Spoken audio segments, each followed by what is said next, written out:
একদিন এক শিয়াল হঠাৎ এক কুয়ার মধ্যে পড়ে গিয়ে আর বের হতে পারছিল না। এমন সময় পাশ দিয়ে যাচ্ছিল এক ছাগল। কুয়াতে উকি দিয়ে সে শিয়ালকে দেখতে পেল। বন্ধু, তুমি ওখানে কি করছো? জিজ্ঞাসা করলো ছাগল।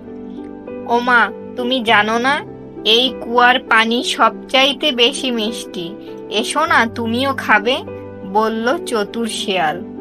ছাগল একটু চিন্তা করে নেমে পড়ল কুয়োতে। যেই না নামা, সাথে সাথে শিয়াল এক লাফে ছাগলের শিঙের উপর আর এক লাফে কুয়ার বাইরে।